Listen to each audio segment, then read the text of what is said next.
The silent Armada Lieutenant Commander Jessica Park had been tracking the objects for 72 hours straight when she finally accepted what her instruments were telling her. They weren't asteroids. They weren't satellites. They were ships. Hundreds of them. "NORAD, this is Deep Space Monitoring Station Alpha," she said into her headset, her voice steady despite the tremor in her hands. "Confirm visual and radar contact with approximately 300 unknown vessels in high Earth orbit. Formation suggests intelligent positioning. No transponder signals. No response to hailing. They're just watching." The response came 30 seconds later. "Alpha, stand by for Priority 1 classification. Do not discuss this transmission outside secure channels." But Jessica knew it was already too late for secrecy. Amateur astronomers had been posting about the new satellites for weeks. The objects were visible from Earth with good telescopes. Dark shapes that occluded stars, moving in patterns too coordinated to be natural. The world was about to learn it was being observed. Within 48 hours, the news broke everywhere. Not through official channels, but through a teenager in Peru who streamed telescope footage showing 12 massive vessels hanging motionless above the equator. The video went viral in minutes. Governments could no longer deny what millions could see with their own eyes. The silent Armada, as the internet dubbed it, had arrived. And it was doing absolutely nothing. Dr. Raymond Chen, the astrophysicist, who'd become humanity's unofficial spokesperson on the phenomenon, stood before a packed press conference at the UN headquarters. Behind him, satellite imagery showed the vessels in stark detail, sleek, kilometers-long constructs that made humanity's largest spacecraft look like toys. "We've been attempting contact for 6 days, Raymond said, adjusting his glasses nervously. "Radio, laser, mathematical sequences, even launched a probe with physical symbols. Nothing. They don't respond. They don't approach. They don't leave. They just watch." "Are they a threat?" a reporter shouted. "We don't know. They're not hostile, no weapons detected, no aggressive maneuvers. But they're also not communicating. Every model of first contact we'd prepared assumed interaction. This silent observation was never in the playbook." What Raymond didn't say publicly was what terrified him most. The ships were positioned with perfect mathematical precision. Each vessel occupied a point that gave optimal coverage of Earth's surface. Nothing was hidden from their view. Whatever they were doing, they were being thorough. Jessica, now seconded to the UN's First Contact Task Force, spent her days analyzing the vessel's positions and movements. Or, rather, their lack of movement. They maintained perfect geostationary positions, never drifting, never adjusting, as if locked in place by forces she couldn't measure. "It's like being in a museum," she told Raymond during one of their late-night analysis sessions. "You know that feeling when you realize the security guard has been watching you for too long? That's what this is. We're the exhibit, and they're the observers who won't even acknowledge we've noticed them." "Maybe they're studying us," Raymond suggested. "Anthropological observation. Non-interference. For what purpose?" Jessica pulled up a timeline. "They arrived exactly 6 months ago. Not during any major global event, not during crisis. Just showed up. And the pattern of their arrival," she highlighted the data, "it's deliberate. They didn't all arrive at once. They came in waves, each ship taking position before the next arrived. Like they were being careful not to cause panic. They failed at that. Indeed they had. The world had fractured into camps. Some worshipped the aliens as gods returned to judge humanity. Others demanded military action. Most simply lived in a state of anxious uncertainty, going about their lives while occasionally glancing up at the sky to confirm the ships were still there. They always were. 3 months into the silent observation, something changed. Not with the aliens, with humanity. A strange psychological shift began to occur. At first, psychologists noticed increased anxiety and insomnia. Then reports of people feeling watched even indoors.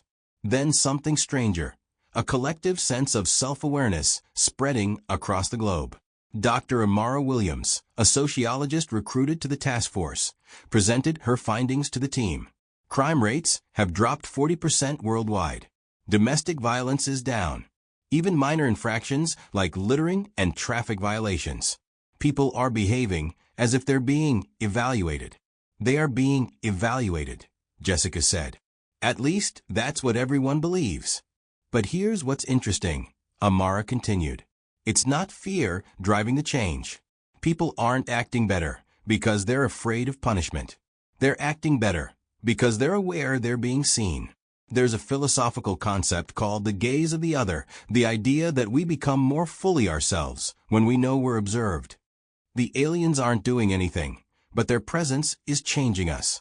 Raymond looked at the satellite feeds showing the silent vessels. What if that's the point? What if they're not here to contact us, or invade us, or even study us in any conventional sense? What if they're just holding up a mirror? The theory gained traction as months passed, and the Armada remained silent. Humanity began to change in profound ways. International conflicts de-escalated. Environmental initiatives gained unprecedented support. People started thinking in longer terms, making decisions with future generations in mind. It was as if the mere presence of cosmic observers had shifted humanity's perspective from the local to the universal. Jessica noticed something else in the data. Look at this, she told Raymond, pulling up energy signatures. The ships are scanning us, yes, but not invasively. It's passive observation, like they're watching a documentary, not conducting an experiment. And there's something else. They're also scanning everything else. The oceans, the atmosphere, animal migrations, plant growth cycles. They're not just watching humanity. They're watching Earth. An ecological survey, Raymond suggested. Maybe. Or maybe they're cataloging, recording, documenting a moment in Earth's history. Jessica's voice dropped. Raymond, what if we're not the point? What if they're archivists, and Earth is just one of thousands of worlds they observe? The revelation was simultaneously humbling and liberating. Humanity wasn't the center of the aliens' attention.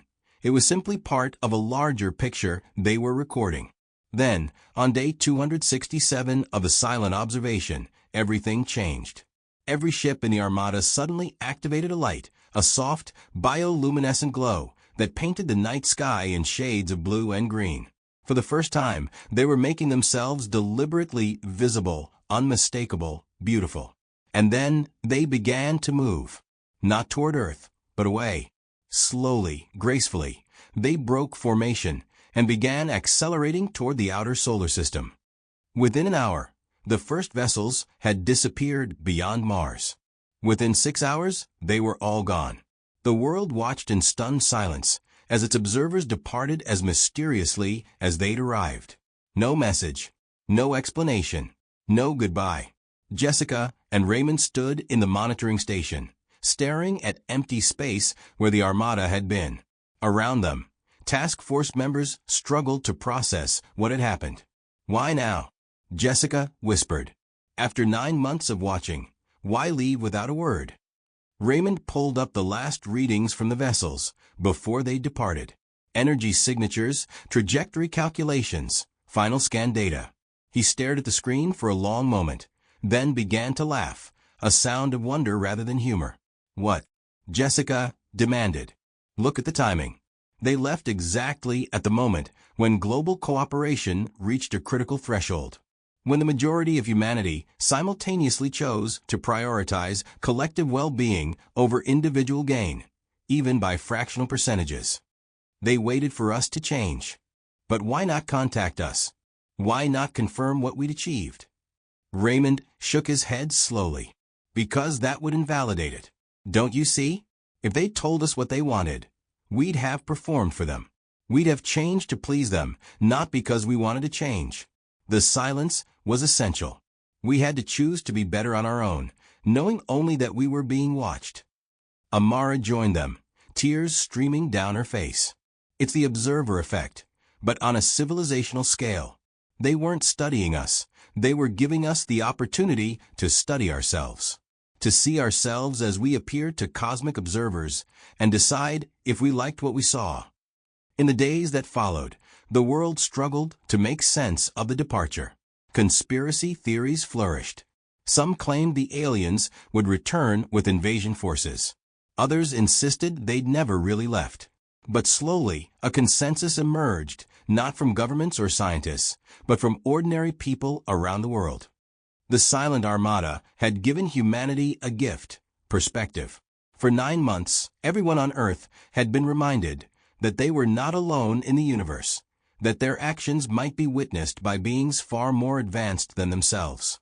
And, in trying to present the best version of humanity to unknown observers, people had discovered they could actually be that version. The changes didn't reverse when the ships left.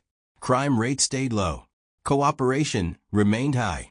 Environmental efforts continued. The world had seen itself through alien eyes and decided to maintain that better reflection. 6 months after the departure, Jessica received a strange signal on the deep space monitoring equipment, the same equipment that had first detected the Armada. It was brief, barely a whisper across the void, but the computers translated it into something comprehensible. A single word, transmitted once, then silent forever: ready. Jessica stared at the message, understanding flooding through her. The Armada hadn't been watching to judge humanity. They'd been watching to see if humanity was ready, ready for what came next, ready to join whatever larger cosmic community existed beyond Earth's sky. And their departure was the answer. Yes, you're ready. Or, at least, you're ready to begin. Raymond found her still staring at the screen an hour later. "What does it mean?" he asked, reading the message. Jessica smiled, looking up at the stars where the Armada had disappeared. "It means they weren't the first contact. They were the test to see if we could handle first contact. And we passed. So what now?" Now, Jessica turned back to her monitors, already watching for the next signal, the next sign, the next step in humanity's journey to the stars. Now we wait. But this time, we wait knowing we're not alone, knowing we're being prepared for something larger, knowing that somewhere out there, they're still watching. "And recording," Raymond added. "And recording," Jessica agreed. "We better make it a good show." Above Earth, the stars twinkled in the darkness. Silent, watchful, full of promise. The Armada was gone, but the observation had never truly ended.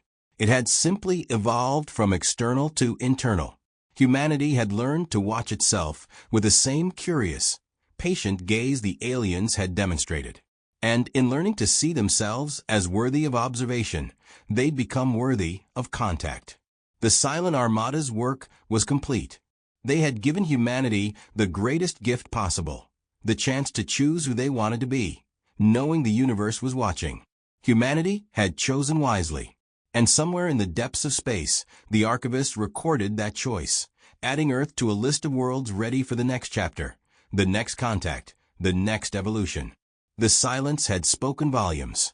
Now it was humanity's turn to respond, not with messages broadcast into space, but with actions observed from across the cosmos. The show would go on.